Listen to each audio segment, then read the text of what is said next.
നരേന്ദ്രമോദിയെ പോലെ ഒരു ഭരണാധികാരിക്ക് പരീക്ഷാ ഹാളിലേക്ക് കടന്നു പോകുന്ന ദിവസങ്ങളോളം ഉറക്കമൊഴിച്ചിരുന്ന് പഠിച്ച് പരീക്ഷാ ഹാളിലേക്ക് കടന്നു പോകുന്ന വിദ്യാർത്ഥികളുടെ മനസ്സിന്റെ നീറ്റൽ ഉൾക്കൊള്ളാൻ സാധിക്കുന്നില്ല എന്നുള്ളതാണ് നമുക്ക് മനസ്സിലാക്കാൻ സാധിക്കുന്ന ഏറ്റവും പ്രധാനപ്പെട്ട കാര്യം. കഴിഞ്ഞ ആദ്യ തെരഞ്ഞെടുപ്പ് സ്ത്രീവിരുദ്ധമായ ഒരു സർക്കാരാണ്, തൊഴിലാളി വിരുദ്ധമായ ഒരു സർക്കാരാണ് ഇന്ന് കേരളം ഭരിക്കുന്നത് എന്നുള്ള കാര്യത്തിൽ നമുക്ക് സംശയമുണ്ട്. അനുകൂലമായി സംസാരിച്ച നേതാക്കന്മാരെല്ലാം സൂചിപ്പിച്ചു, രാജ്യത്തെ ഏറ്റവും സുപ്രധാനമായ പരീക്ഷ, രാജ്യത്തെ ഏറ്റവും കൂടുതൽ വിദ്യാർത്ഥികൾ എഴുതുന്ന ഏറ്റവും സുപ്രധാനമായ ഒരു പരീക്ഷയുടെ ചോദ്യപേപ്പറുകൾ തുടർച്ചയായി ചോർച്ചയുണ്ടാകുന്ന ഒരു സാഹചര്യം നമ്മുടെ രാജ്യത്തിനകത്തുണ്ടാകുന്നു.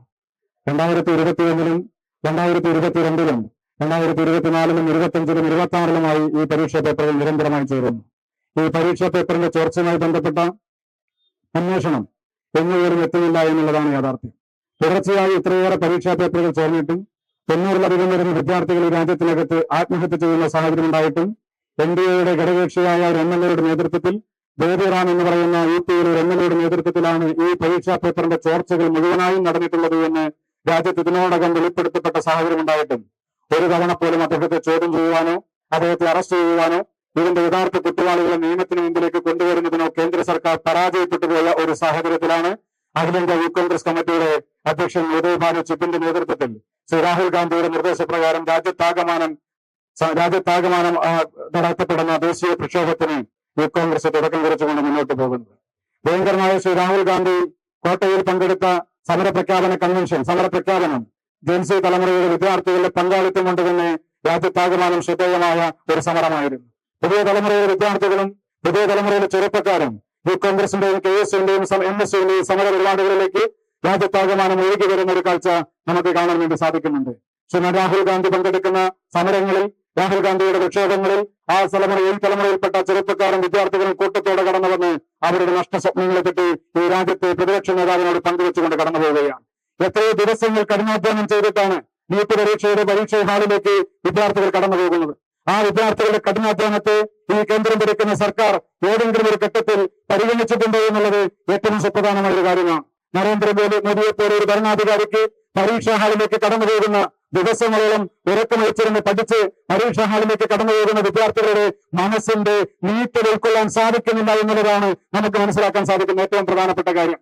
കഴിഞ്ഞ ആദ്യ തെരഞ്ഞെടുപ്പുകളിൽ മത്സരിച്ച ആദ്യ തെരഞ്ഞെടുപ്പിൽ, രണ്ടാമത്തെ തെരഞ്ഞെടുപ്പിൽ, മൂന്നാമത്തെ തെരഞ്ഞെടുപ്പിൽ ഓരോ തെരഞ്ഞെടുപ്പിലും തന്റെ വിദ്യാഭ്യാസ യോഗ്യത കാലങ്ങൾക്കനുസരിച്ച് തരമനുസരിച്ച് ഓരോ തവണയും ഓരോ സർട്ടിഫിക്കറ്റ് ഹാജരാക്കുകയും തരാതരത്തിനനുസരിച്ച് വിദ്യാഭ്യാസ യോഗ്യത മാറ്റിയെഴുപ്പെടുകയും ചെയ്യുന്ന ഒരു പ്രധാനമന്ത്രി ഈ രാജ്യത്തിന്റെ ഭരണത്തിന് നേതൃത്വം കൊടുക്കുമ്പോൾ രാജ്യത്തെ ഉന്നതമായ വിദ്യാഭ്യാസ സ്ഥാപനങ്ങൾ തകർക്കപ്പെടുന്ന കാഴ്ച നമുക്ക് നോക്കിയിരിക്കാൻ സാധിക്കുന്ന ഒരു കാര്യമില്ല.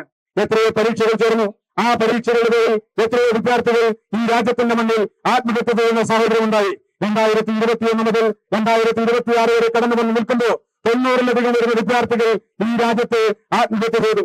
ഈ നീറ്റ് പരീക്ഷയുമായി ബന്ധപ്പെട്ട് വിവിധ മത്സര പരീക്ഷകളുമായി ബന്ധപ്പെട്ട് ക്വസ്റ്റ്യൻ പേപ്പർ ലീക്കേജ് ഉണ്ടാകുമ്പോൾ ആ പരീക്ഷകൾ ഒന്നടങ്കമായി ക്യാൻസൽ ചെയ്യപ്പെടുമ്പോൾ അതിന്റെ മനോവേദന കൊണ്ട് ഈ രാജ്യത്തിനകത്ത് വിദ്യാർത്ഥികൾ ആത്മഹത്യ ചെയ്യുകയാണ്. പഠിച്ച് പരീക്ഷ എഴുതുന്ന വിദ്യാർത്ഥികളും വാട്സാപ്പിലും ടെലിഗ്രാമിലും അടക്കമുള്ള സമൂഹ മാധ്യമങ്ങൾ വഴി ക്വസ്റ്റ്യൻ പേപ്പറുകൾ ലീക്ക് ചെയ്യപ്പെട്ടിട്ട് അതിന് ലക്ഷങ്ങൾ കൈക്കൂലി കൊടുത്ത് ആ ക്വസ്റ്റ്യൻ പേപ്പറിന്റെ ഉത്തരങ്ങൾ നേരത്തെ കണ്ണൻകോടിനായും പറഞ്ഞതുപോലെ ചോദ്യപേപ്പർ ലീക്ക് ചെയ്ത് കിട്ടുമ്പോൾ പോലും ആ ചോദ്യങ്ങൾ പഠിച്ച് പാസ്സാകാൻ സാധിക്കാതെ വീണ്ടും അതൊരു കോപ്പിയായി എഴുതിക്കൊണ്ടുപോകുന്ന വിദ്യാർത്ഥികൾക്ക്, അല്ലെങ്കിൽ അത്തരത്തിലൊരു അഴിമതി, അത്തരത്തിലൊരു തട്ടിപ്പിന് കൂട്ടു നിൽക്കുന്ന ആളുകൾക്ക് രാജ്യത്തിന്റെ നീറ്റ് പോലെയുള്ള ഉന്നതമായ മത്സര പരീക്ഷകളിൽ വിജയിക്കാൻ സാധിക്കുന്നുണ്ടെങ്കിൽ ഈ രാജ്യത്തെ വിദ്യാർത്ഥികളുടെ സ്വപ്നങ്ങൾ തകർത്തുകൊണ്ട് കടന്നു പോകുന്ന ഒരു സർക്കാരാണ് എന്ന് കേന്ദ്രം ഭരിക്കുമെന്ന് പറയാതിരിക്കാൻ സാധിക്കില്ല.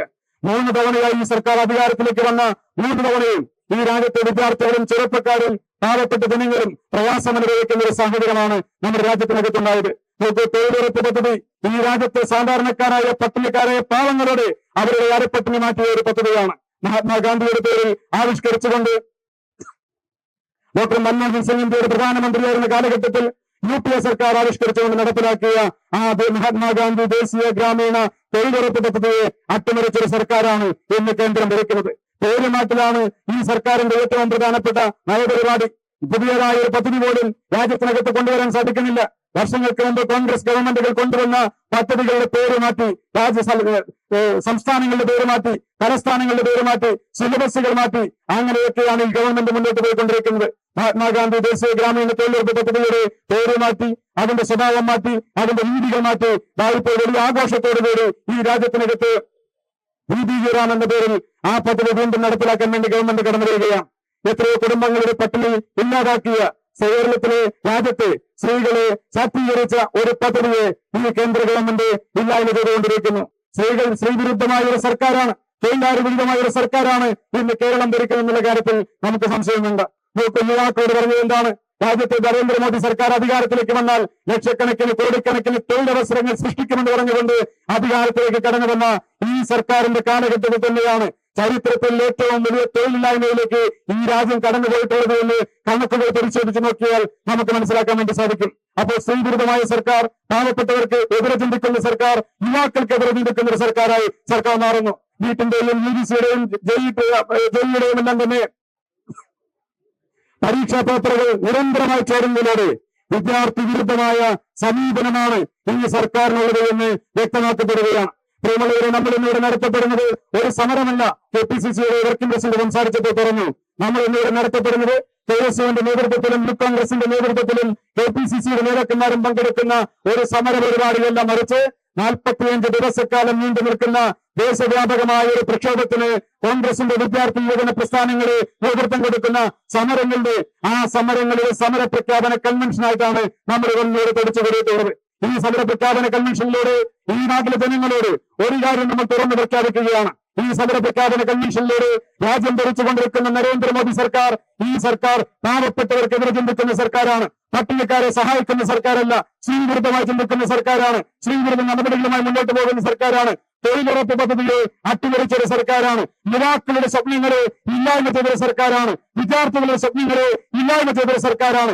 ഈ സർക്കാരിനെതിരെ, ഈ കേന്ദ്ര ഗവൺമെന്റിനെതിരെ കേരളത്തിന്റെ തെരുവുകളിൽ, രാജ്യത്തിന്റെ തെരുവുകളിൽ വിദ്യാർത്ഥികളും യുവാക്കളും നേതൃത്വം കൊടുക്കുന്ന സന്ധിയില്ലാത്ത സമര പ്രഖ്യാപനങ്ങൾക്ക് നമ്മൾ തുടക്കം കുറിക്കുകയാണ്. കേന്ദ്രമന്ത്രി ധർമ്മേന്ദ്ര പ്രധാൻ ഇന്നും സംരക്ഷിക്കപ്പെടുകയാണ്. കേന്ദ്രമന്ത്രി ധർമ്മേന്ദ്ര പ്രധാൻ രാജിവെക്കണമെന്നുള്ളതാണ് യൂത്ത് കോൺഗ്രസും KSUവും ഈ സമര പ്രഖ്യാപനത്തിലൂടെ ആവശ്യപ്പെട്ടുകൊണ്ട് മുന്നോട്ട് പോകുന്നത്.